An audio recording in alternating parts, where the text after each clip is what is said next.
For more about 702, go to primemediaplus.com. 24 to 11, Thabo in for Clement. We're together till 12. Really appreciate your time. In the past half hour, we spoke to Chris Yelland, the energy expert, and we were just exploring that huge controversial mistake by NASA that is going to be passed on to us. It's worth about 54 billion rands, and Chris says it can escalate to about 96 billion rands. That money ultimately must be paid by both you and I, despite the fact that it was their mistake and the out-of-court settlement was reached in a very secretive way. What recourse do you have? We were just exploring that in the past half hour, and I see that some of your text messages are still coming through. This segment, though, we want to look at something a little bit different, the state of our medical system.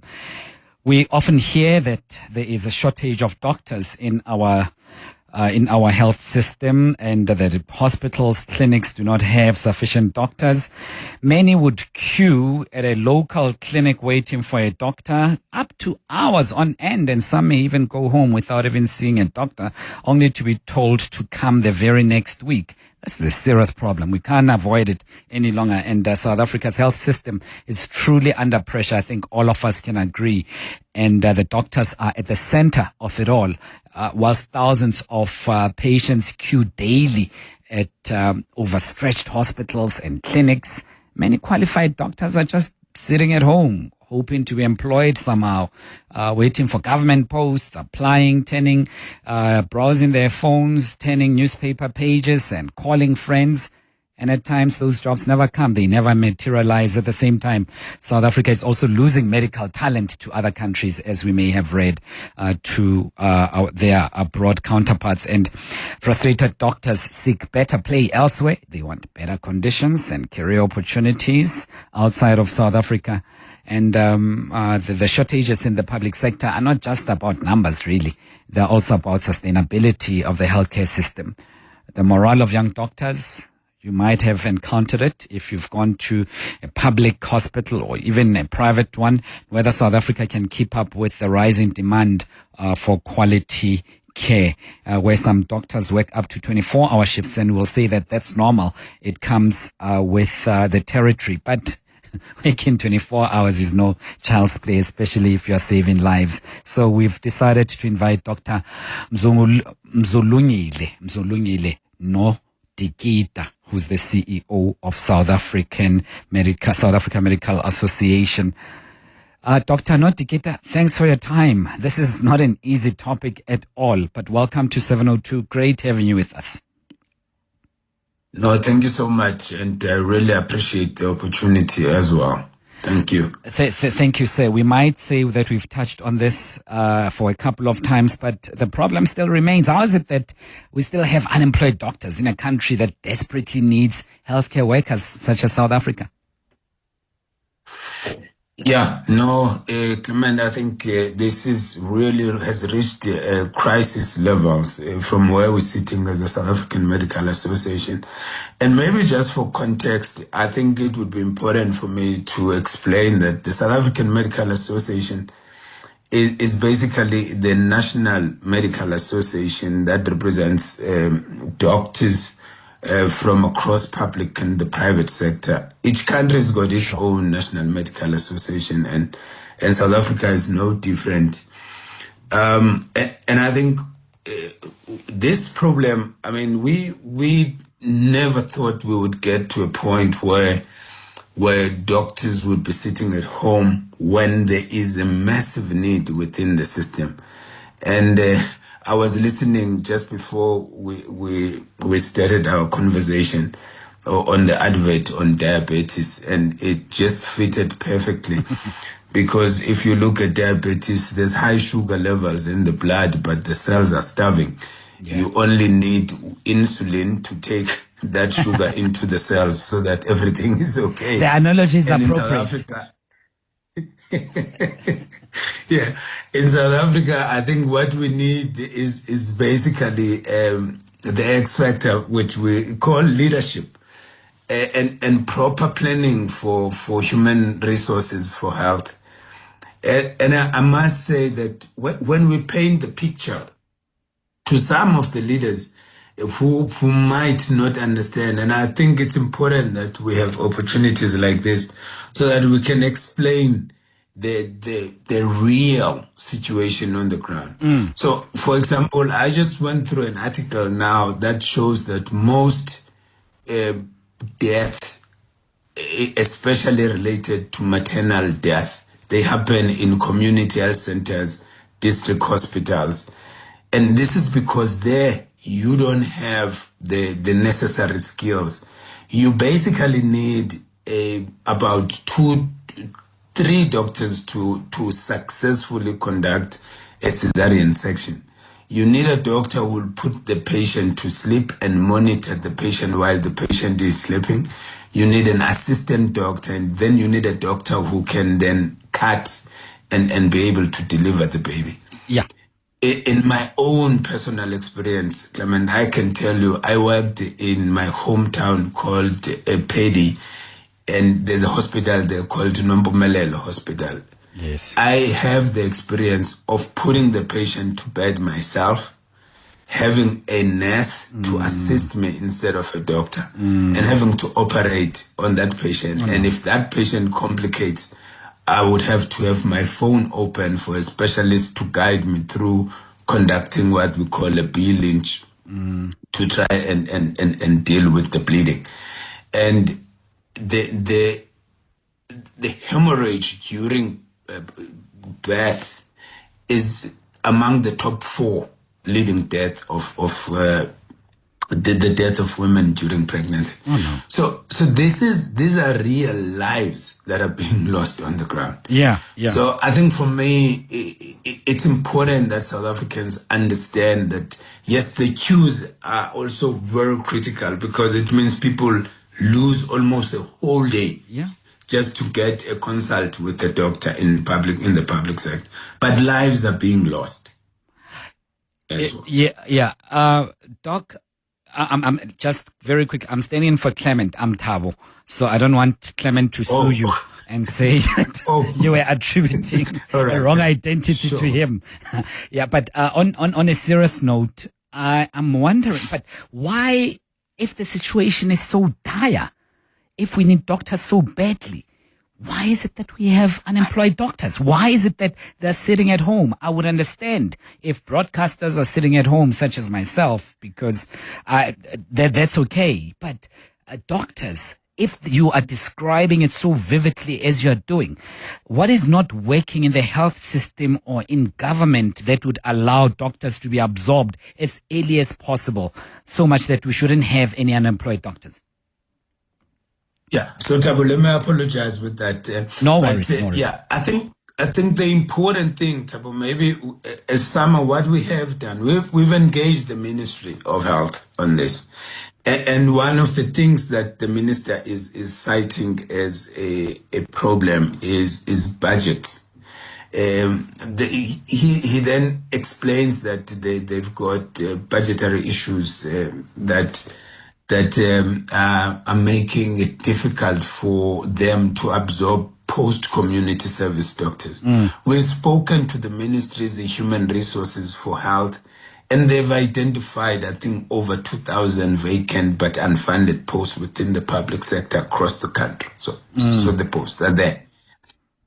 So our question was that, as we speak here today, we are very clear how many doctors are currently doing internship in South Africa. We know. Yeah. Both first year and second year interns. That data sits with the ministry. We also know how many of them are doing community service today. Yeah. We also know how many of them are graduating by the 31st of December. Yes. We know. So and we've known Yes. when these guys started medical school. It's not like we didn't know. Part of the bigger thing, which I think is a problem for me, is proper planning. When we sent even students to Cuba, including myself, by the way, I'm a product of that Cuban program. Yes. We knew that there was a need for doctors in South Africa. As we sit today, South Africa is sitting at 0.31 per thousand, meaning you have one doctor for every 3,100 people in South Africa. And if you go outside of the city towards the rural areas, that ratio, it gets worse. Yeah. But globally, before I go to the break quickly, what's the global average? What's the global average of that ratio, doctor to patients? So the WHO is recommending around 2.3 per thousand. Yeah. So South Africa is sitting at 0.3, meaning at less than half a doctor per thousand. I'm going to ask you to pardon me for a second, with great apology. Right. I must take a break. I'll be back with you. Dr. Mzulungile Nodikida is CEO of South African Medical Association. 13 minutes to 11.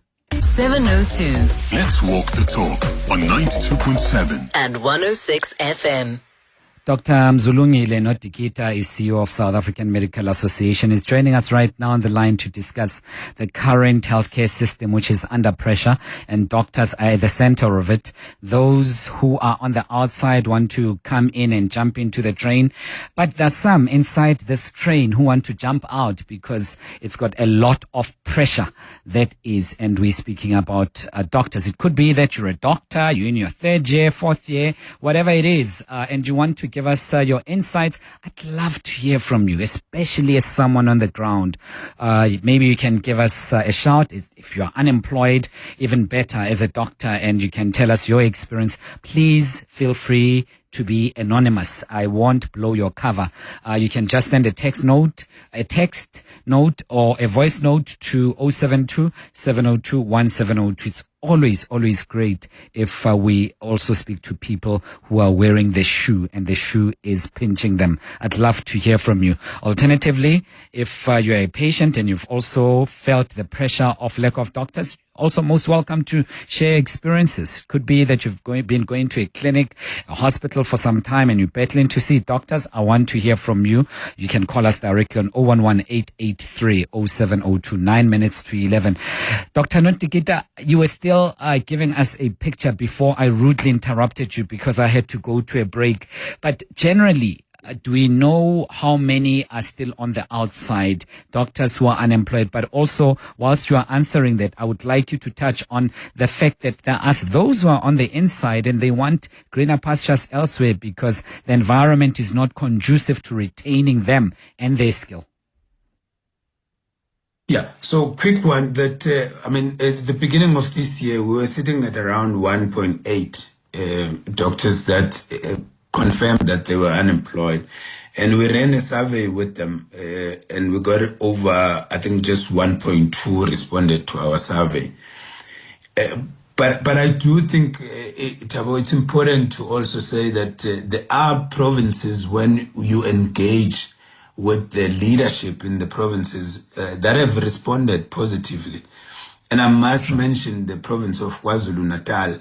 We started very, very bad with them, but ultimately we engaged with the Premier and the MSC there. They've put together a plan of fundraising within the province, and they've advertised just over, I think, 270 healthcare posts, with 150 of them dedicated to doctors. So that kind of addresses, but it's a provincial issue. We've tried with Gauteng, we've seen them advertising, and we've also spoken to the colleagues in the Northern Cape. Yes, very difficult to actually get to understand why, when there is some sort of allocation from the national ministry and especially Treasury, because we saw in budget, I think it was 3.0, where there was some allocation towards this. We estimate the ones who would be still out of the system to be sitting just over 630 if all of these other provinces that have advertised actually absorb them. Yes. And the colleagues inside the system, it's very difficult, as I explained earlier on, that, one of the problems within the health system is what we call leadership and governance. That is almost non-existent. if you've got people who don't understand how the system works or how the service is delivered, then you have a fundamental problem, because they then don't understand why a district hospital that's got about, let's say, 6 doctors available during the day, but it goes into a shortage immediately after hours. That's because they are supposed to work from 8 to 4, and then after hours you then have casualty, which is the emergency unit that needs to be manned. But you have the wards that needs to be manned after hours by a doctor. Yeah. You also have one of the demanding wards, which is the maternity ward. So you then need not just you need more people to work over and above the hours that they are supposed to work. Yes. And when they don't have the assistance that they need, then mistakes happen, because then they want to do everything because they are committed to saving lives. Yeah. Just one point okay. that I also just think it's important, sometimes it's not understood, especially from Sama. Yes. Is that sometimes government doesn't understand that a doctor, over and above the employer-employee relationship, that is the contract of employment that we have with government, doctors sign what we call an ethical contract with the community. And that's why I think sometimes government misses us when we critique some of the ways they do things, because we've got an obligation, an ethical obligation, to render services. We've taken an oath to do this. To the community. Allow me just to squeeze in David, if you will, Doc. We're going to be out of time in note. We have about 3 minutes or so. So I'll just squeeze in David from Pretoria, if you will. Apologies to interrupt. David, you're on the line. We're listening to you. What's on your mind? David in Pretoria, hello? Hey, Thabo, can you hear me? Yeah, straight to the question, bro. We all ears. Okay. So my question, Thabo, is basically, I just want to find out, if you look at medical doctors when they start, right, just after university, their salaries are much higher than other professions, right? If you compare them to engineers, other professionals, you find that their salaries are much higher. Number one. Number two, medical officers are already in the system are overworked, right? They have a minimum number of hours they need to work, and they get paid for that. So my question is there no way to then try and say, let us try and reduce the packages that we give to these guys when they start and streamline them amongst other professions, and then so that we can take on more, and then also reduce the number or the amount of overtime that medical officers are working, so that we can then employ more doctors. Thanks, David. Thanks very much for that. There was also very quickly, as you answer that one, Dr. Nodikida, there was a question about doctors taking way too much than they ought to as far as overtime is concerned. The floor is yours, Dr. Nodikida. Yeah, so I think for us it's a question of the time invested to produce a doctor. So that's number one. But I also just think if we had proper human resources planning, which is why we are also happy that at least the ministry has now set up a ministerial advisory team to look into some of these human resources policies that include committed overtime, which is what I think the caller was talking to, and the basic salary of a doctor. In fact, we at Summer believe that the basic salary of a doctor, if you take out the overtime, is probably very low if you remove the committed overtime.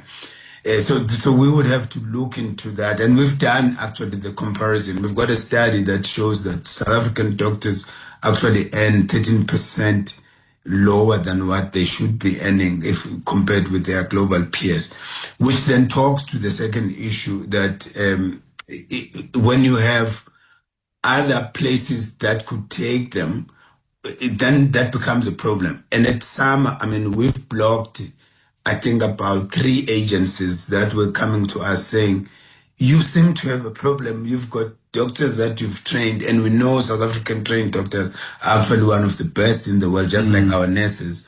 So we would really gladly take them. And some of these agencies are actually very from I think there's 3 different countries. Yeah. first world countries. And we've told them in no uncertain terms that we unite doctors for the health of the nation. Yes. And we would really like South Africans to work in South Africa because South Africans need them. Yeah, Doc, So we've been very clear on that. About that, and we appreciate your patriotism as far as that is concerned. We need to talk more about this. Sadly, we're out of time, and we need to give this topic more time, and we'll definitely invite you again, either on this platform or my colleagues, or other colleagues in other shows will do so, because I think it's worthy of more intense ventilation. Really appreciate your time, Dr Mzulungile Nodikida, CEO of South African Medical Association.